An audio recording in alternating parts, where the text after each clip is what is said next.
Abawagizi ba Lionskin batawuse mutulagirire ali luddawa poliisi ebaanukudde tetumwina era naffe tumunoonya wano wokka ojja kubanga ogafuna ate ye Honorable Minister Fiona Nyamutoro beeraze omukwano ne mukulu Eddie Kenzo byonna ate Eddie Kenzo avuddeyo okutegeeza nti si musanyufu lwaki President Yoweri Kaguta Museveni yayasize ebyama bye ate ye abadde tayagala abantu babimanye wano wokka wogenda okubanga ogafunira ebyakaadi byo biranze abataafunye bagamba ki waliwo abavuddeyo ne bakkiriza ate abamu balowooza ki ekiddako nabyonna waneno ojja kubanga obifuna tukuleetedde endowooza z'abantu okugaba kaadi zino nti abamu bagamba byabadde mu bwenkanya abamu bagamba nti nedda waliwo abantu abadde basaanira okubanga bafuna ate ne bazibamma byonna waneno ku Legit TV 256 nkugamba bugambe nti gwe tuzikalira nywera buli kimu kiweetaaga okubanga omanya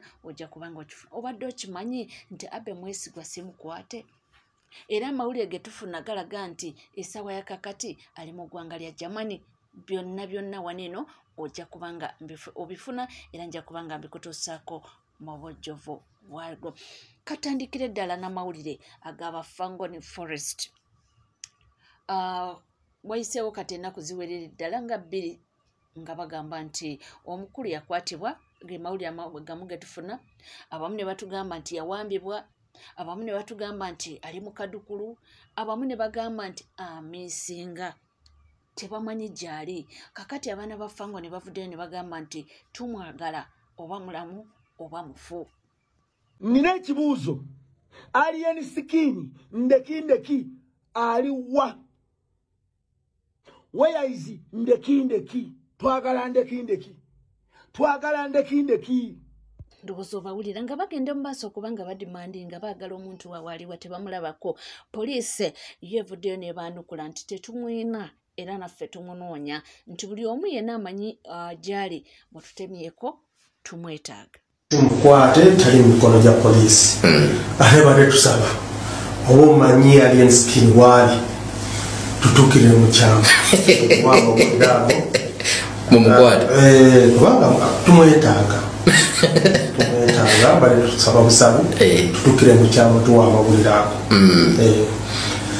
bibyo mubiwulidde naye nga byonna bigenda mu maaso ono omwami agambye nti ye ne buli baki talisonyiwa omukulu Lionskin era agamba nti ebimutuukako byonna bimugwanidde mulowooza nsonga ki omuntu watuukira okubanga ayogera ebigambo ebyo bibino sirisonyiwa Lionskin ne bwefa leero tansonyiwa simusonyiwanga Kabata nayiwawo omubiri kukomerawo nga bwe walabanga 12 nga nze gwe mukubire simu genda ne mbaterako live mpaka ku makomera naberanga ku live yo nenkwata sente neziwanga abaana okuva mu kyalo ne bagamba muje tweyiwe ku kooti ne oba wa transport n'osanga kooti lwetudde nga transport nze abaana bawere ebibiri oba 10 abaana bona ne bekunganya ku kooti buli kimu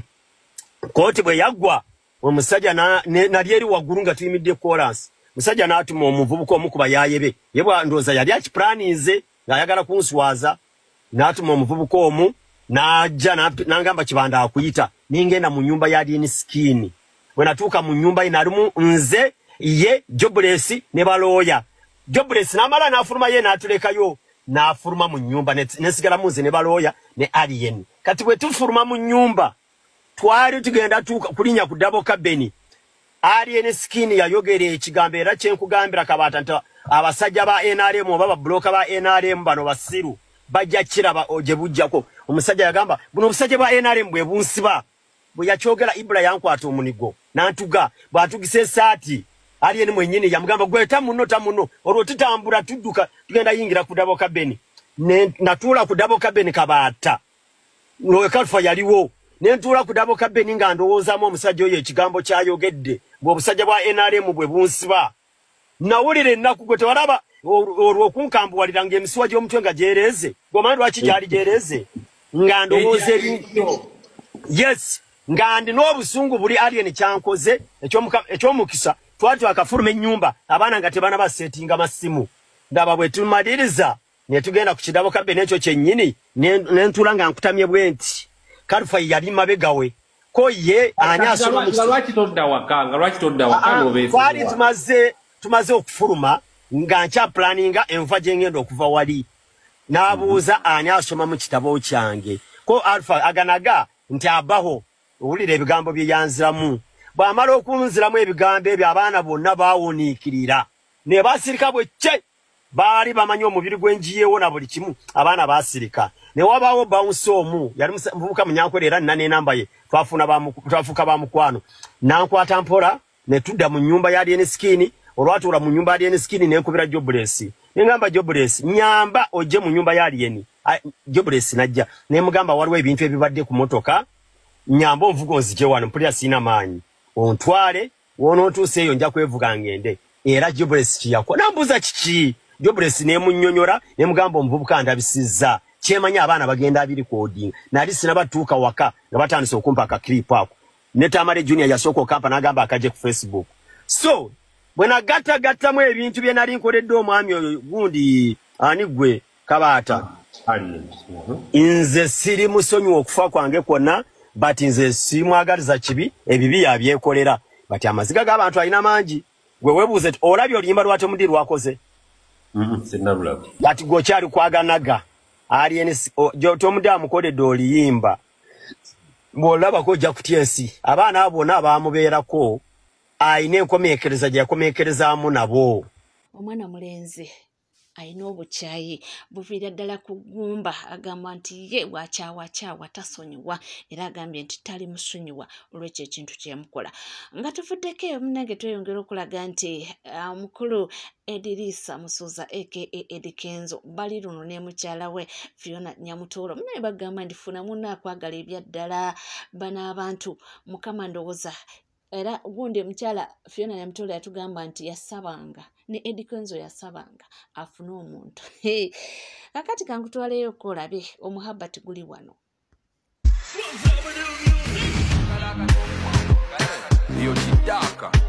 This is unusual. Loadinga like a daily bando, like a daily bando, like a daily bando. Yeah, yeah. Wani bugamba bote nena yene mukosola mu mukwano. Omukwano gwe bayita oba batya naye nga bambi tubagaliza birungi byereere era mukama bateeremu obwangu buli kimu kitambulenga wamu kibala nga tuvuddeko eyo nga tweyongerayo tugendeko mu nsonga za kaadi ezagabiddwa mu kibiina kya NUP zino zikyayogeza abantu ebigambo era abamu ne batuuka okugamba nti abantu abamu abammiddwa kaadi bakoze ensobi tulina listi y'aba MPs abatasobodde kufuna kaadi mamuli omukulu Medad Lubega Segona banji nnyo naye yongezezaako mbawadde just oyo nga omu ku abo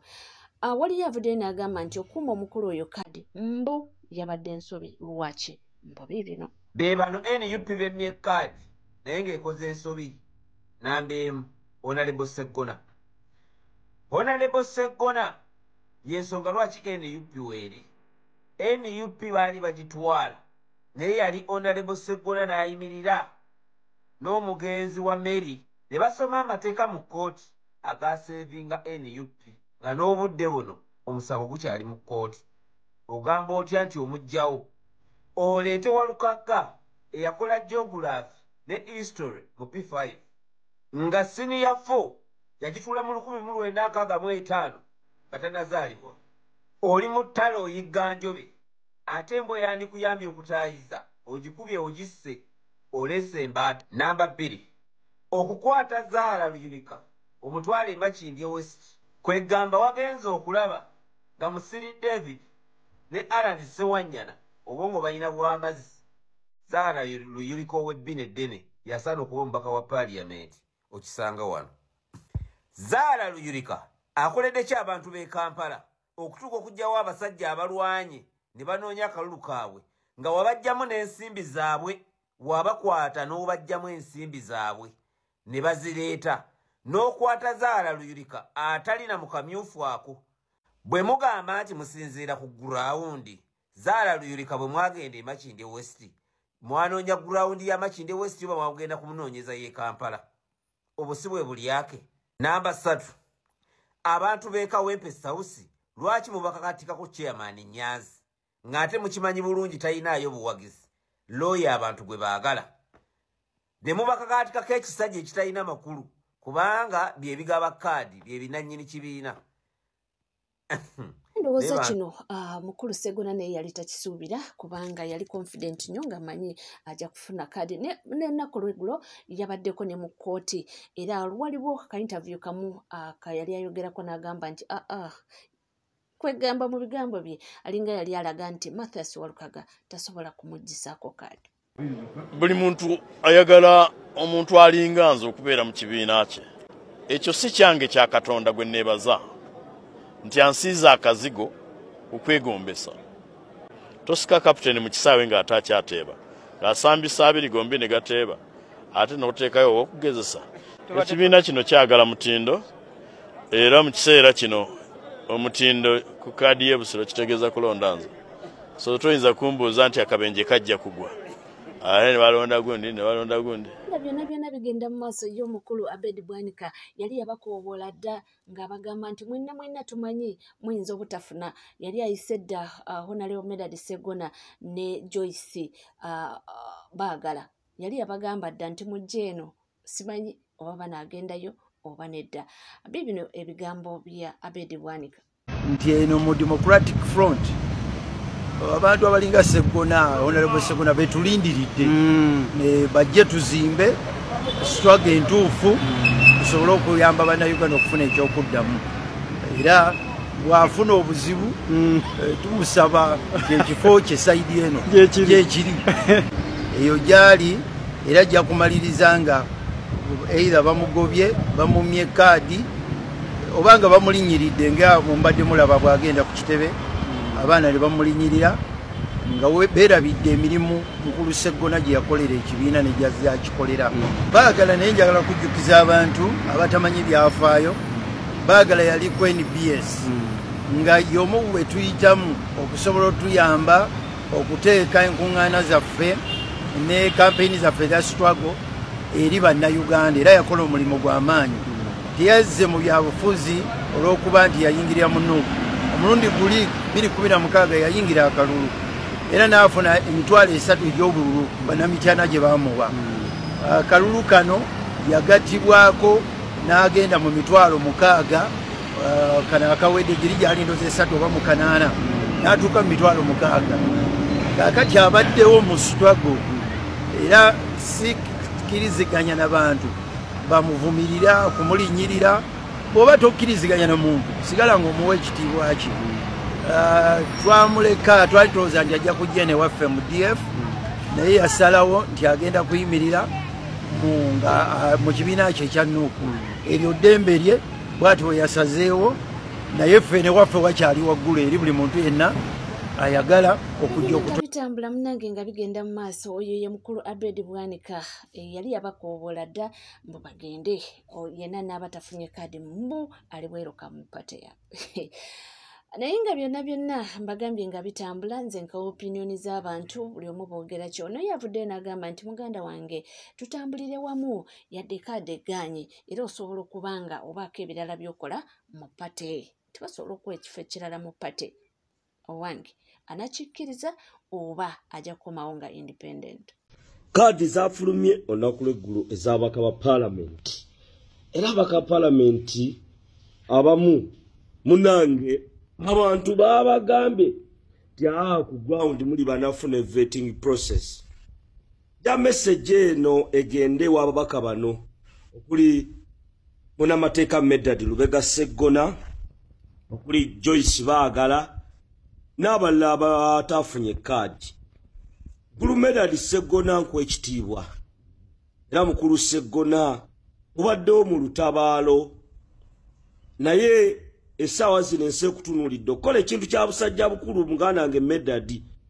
bisanja 3 by'omaze mu paalamenti obadde onoonya kyakuna. Wali wa kitiibwa mu bwakabaka bwaffe bwa Buganda. Kati Medard Sseggona mu kaseera kano kubanga kkirizo bagana ekisanja ekiwedde tabakwa wa kitiibwa Robert Kyagulanyi Ssentamu bwe tosobola kudda mu paalamenti era okimanyi naawe wali munafu. Twebaza Katonda ndi omusajja akuddidde mu bigere, musajja mukatuliki, musajja mu Buganda, musajja w'emmengo Mathias Walukaga adduka ekibabu. Medard Sseggona tugenda kukuwa ekifo okulira ba elders mu National Unity Platform. Medad Segona sagala kulaba ngogenda weto n'amaganzo oyogera bino ensonga zo zimanyi era naawe badde okuba n'amavi bannange munsaasire mukolebwe muti toyina ky'osobola kwogera Medad ne kireetawo embeera twali ku ground ng'eyogera Mathias Walukagga ate kyengamba Medad Lubega Segona ekitiibwa kati osobola kikuuma bw'otyo otya right now vaayo gambe nze munamateeka Medad Segona nzikiriza n'ebyavudde mu maanyi g'abantu kubanga wekitiibwa president Kyagulanyi kyamwetaaga kulembeze kyamwetaaga Medad Lubega Segona akali amaggu musajja alina amasannyalaze kaki kyogenda okwogera omusajja yatuuse n'atuuka gambye liwaayita abantu beeyiwa ku makubu abasoga mwene beeyiwa ku makubu Lubega Medad obimanyi ebintu by'obulyake abantu eyimirira n'abalyake kati ate n'emyaka gibadde gigenze ground nga toliiyo neekola ekyabusajja bukulu Joyce baagala ntwatwa gwe nagamba nenkubuulira era okimanyi ensonga nazigamba 3 months back Joyce baagala wali tosobola kuyingira parliament okimanyi bulungi wali wagwa emirundi 2 naye amaanyi ga His Excellency Robert Kyagulanyi Ssentamu ne gakutwala mu parliament so bwe bati wafunye kadi Joyce baagala wagira nabbosa mbagamba akabonero ambulera akola ensobi yenna najja independent oyo mukube ku mutwe mubulize mu ttaka kubanga betuli mu sibi akusaaga kati ababaka abatafunye kadi mwena tubagamba mukole kya busajja bukulu tewali ayina maanyi nabagamba ekitiibwa Kyagulanyi ne bwakwata wa boda ne bwakwata omwana asimula n'amuwa kadi awangula obubaka bwa palamenti oli masannyalaze 3 phase abantu basanyufu abantu bagamba weebale ngobi era munamateeka Medad muganda wange beebyo wajja mu vetting omanyi onaasobole oba tosobole so ensonga inabeera bwotyo nizo omuntu yenna ajjayo omutwe no wiiki musanze ndi Buyende naye ajjayo omutwe wenna babankwasizza ajjayo omutwe wenna ngenda kulagako nkugambe saagala Agambye mbawa opinioni z'abantu si bigambo byange naye nga tuvuddeko mubadde mukimanyi nti mbu mukulu Abe takwatibwanga twogera ku Abe Mwesigwa ono yakola headlines wano ku bya Dubai kutunda abawala Bannayuganda mbu simusibe era mbu simukwate bankwata ku Mande ku Lwokusatu ne banta nengula tiketi nali emboodinga ne bakoma ku gate ne bankima ne baŋŋamba bosi agambye togenda jangu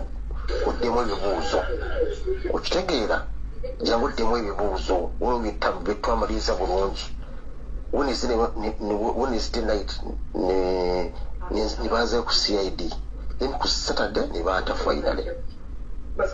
nina boarding pass B oba nesooka ngikuwooleza gye nalibwa yali egenda Istanbul